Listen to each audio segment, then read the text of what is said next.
my ideas, my ideology, you may not like, but there is a policy. There is some ethics.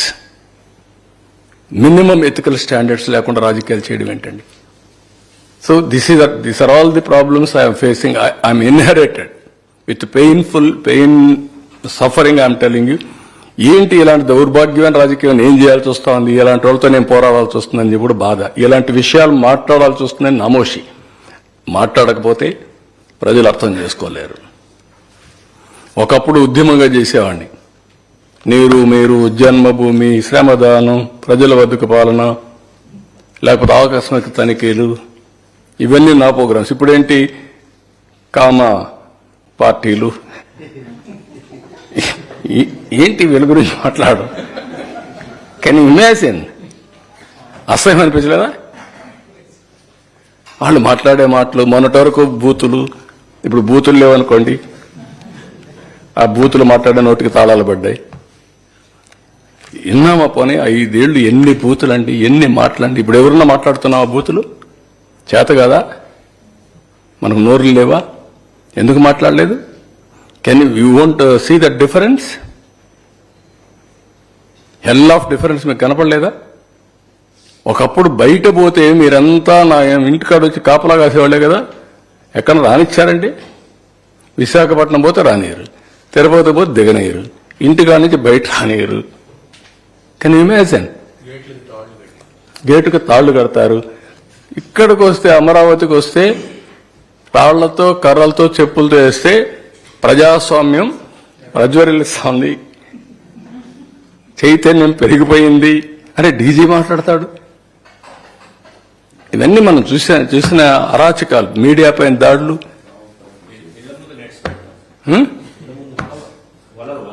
వల్ల పెట్టడం, పైన drones వేయడం, ఆడబిడ్డలుంటే ఆడబిడ్డలు బాత్రూముల్లో ఉంటే డ్రోన్స్ ఎగరేయడం, పైశాచిక ఆనందం కాకపోతే, పిచ్చితనాలు కాకపోతే ఏంటి ఇవన్నీ తలుచుకుంటే ఇవన్నీ జరుగుతాయా అని ఆశ్చర్యం అయింది మీకు అన్నాయి. కానీ మీరు మర్చిపోతే ఏంటంటే ప్రజలు కూడా మర్చిపోయేదానికి ప్రయత్నం చేస్తారు. కానీ జ్ఞాపకం చేయకపోతే ఈ భూతవాట ఉంటుంది. ఇప్పుడు మీకు మస్కిటోస్ ఉంటాయి. ఒక సీజన్లో మస్కిటోస్ సైలెంట్ అయిపోతాయి, ఆ సీజన్ వస్తే జుమ్మని వస్తాయి, మల్టిపుల్ లావాకి వెళ్ళిపోతాయి. అది వెళ్ళిపోయి మళ్ళీ కరెక్ట్గా మీరు ఆ సీజన్ వస్తే మళ్ళీ ఓవర్ నైట్ పుట్టగొడుగులు మరి ఉన్నాయి. కొన్ని చలి ఇవి ఉంటాయి, అవి ఏమంటారు మన పల్లెటూరులో చలివెందులేదు అంటారు, ఒక ఈగలు. అవి ఒక సీజన్లోనే వస్తాయి, ఒక్క వర్షం పడినప్పుడు వస్తాయి ఉసుర్లు. ఆ ఉసుర్లు అట్లా వస్తాయి. అవి కొన్ని రాయలసీమలో అయితే చాలా మంది అవి తీసుకొని తింటారు. బాగా ఉప్పు ఫ్రై చేస్తారు, ఫ్రై చేసి బాగా ఉప్పు అవన్నీ చాలా బాగుంటాయి, టేస్ట్ కూడా చాలా బాగుంటుంది. ఆ విధంగా అట్లా వస్తాయి. కొన్ని దిక్కలు పుట్టగొడుగులు వస్తాయి. ఎగ్జాక్ట్ గా ఒక సీజన్ లో ఆ మట్టిలో పుట్టుకొస్తాయి, అంతవరకు మామూలు పుట్టాయి. అట్లా వీళ్ళు మీరు గుర్తుపెట్టుకోవాలి, మామూలు వాళ్ళు కాదు సార్. అడ్మినిస్ట్రేషన్ గాడిలో పెట్టి పరిపాలన పరంగా చాలా బలంగా ముందుకెళ్తా ఉన్నారు. At the same time nominated పోస్టుల విషయంలో మీ క్యాడర్ చాలా ఎదురు చూస్తా ఉంది. స్వీట్ న్యూస్ ఎప్పుడు? అది కూడా చేస్తున్నాం, అది కూడా వర్కౌట్ చేస్తున్నాం. రైట్ మ్యాన్ ని రైట్ ప్లేస్ లో పెట్టాలి, అది కూడా లేట్ కాకూడదు. నాకు వచ్చిన సవాళ్ళు అంటే మీ మాదిరిగానే నాకు కూడా 24 గంటల టైం, మా పార్టీ వాళ్ళకి కూడా 24 గంటల టైం. ఇప్పటికి 70 రోజులు 80 రోజులు అయిపోయింది. 70 రోజులు అయిందా? 75 రోజులు అయిందా?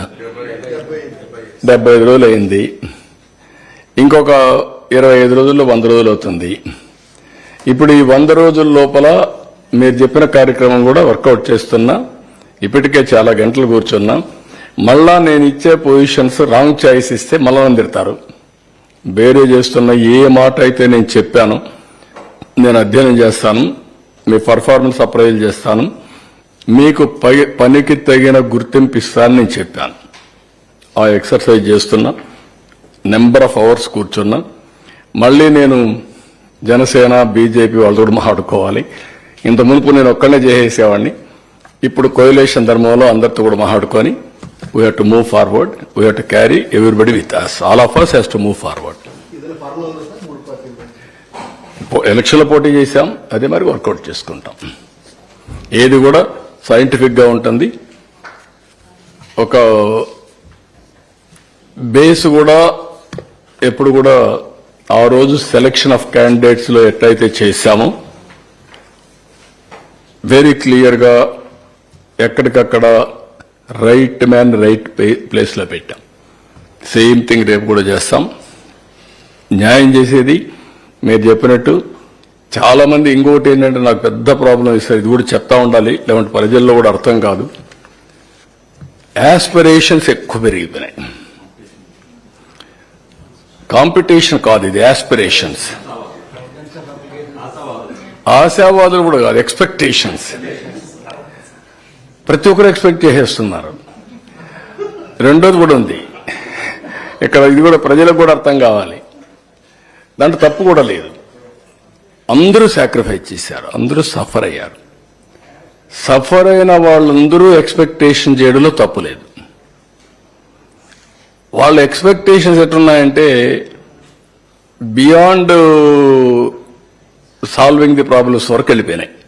అంటే నేను చేశా కదా, నేను కష్టపడ్డా కదా, నేను సఫర్ అయ్యాను కదా. ఇప్పుడు ఒక ఆయన ఉన్నాడు, వైఎస్ఆర్ కాంగ్రెస్ పార్టీ పీరియడ్ లో ఈయన ఆస్తిపోయింది. ఈ ఆల్సో సఫర్డ్. సఫర్ అయినడికి ఏముంటుంది, నేను ఈయన కోసం ఆలోచించాను, పనిచేశాను, ఓటేశాను, రావాలి కదా, నా ఆస్తి తీసి ఇవ్వాలి కదా, లేకుంటే తన్నాలి కదా పట్టుకొని.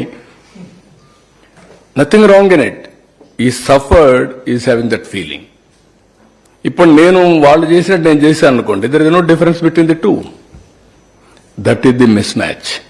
అందుకే నేను కూడా ప్రజల్ని అప్పుడప్పుడు అప్పీల్ చేయడం, మా క్యాడర్ కూడా అప్పీల్ చేయడం, ఎడ్యుకేట్ చేయడం. ఇప్పుడు ఉదాహరణకు ఒక శాండ్ నేను ఫ్రీగా ఇస్తా అన్నాను, ఫ్రీగా ఇవ్వాలి. It has become a big challenge for me. ఫ్రీగా ఇవ్వాలంటే ఎక్స్లవేషన్, రెయినీ సీజన్ వచ్చింది, ఇప్పుడు నేను తవ్వలేను. నదుల్లో ఇసుక ఉండేది కొద్దిగా స్టాక్ ఉంది, నేను ఇస్తానని చెప్పి లారీల్లో ఏమన్నాం. మా వాళ్ళు అనుభవం లేదు అంటే ఊహించం కదా ఇవన్నీ. ఓకే రమ్మన్నారు, ఇవ్వడం మొదలుపెట్టారు. మొదలు పెడితే లారీలో నిలబెట్టేశారు. నిలబెడితే వీళ్ళు లోడ్ చేయడానికి కూడా శక్తి లేదు. నేను మార్నింగ్ సెక్రటరీకి వస్తే ఒక 100 లారీలు రోడ్డు మీద ఉన్నాయి.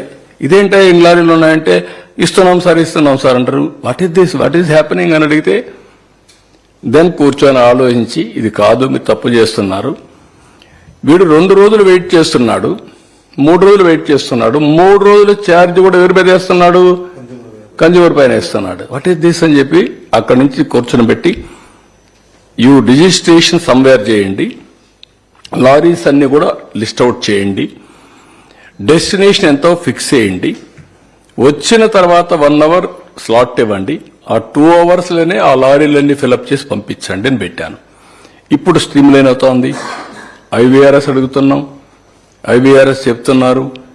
ఎవడన్నా మళ్ళా ఉంటారు కొంతమంది కక్కుర్తి, లారీ వాడు కొంచెం ఎక్కువ డబ్బులు తీసుకోవడం, వీడ రీచ్ దగ్గర వీడు డబ్బులు కొట్టేయాలని చూడడం. వీళ్ళందరినీ కంట్రోల్ చేయాలి, ఫ్రీ శాండ్ ఇవ్వాలి, మళ్ళా కన్విన్స్ చేయాలి, లాస్ట్ మైల్ డెలివరీ జరగాలి. ఇది నేను ఒక్కడే చేయలేను. ఈ ఎండ్ టు ఎండ్ ప్రాసెస్ చేసే వాళ్ళందరినీ తయారు చేసుకోవాలి. దీనికి ఇది సెట్ అయ్యే వరకు రాత్రి 8 గంటలకు నాకు టెలికాన్ఫరెన్స్.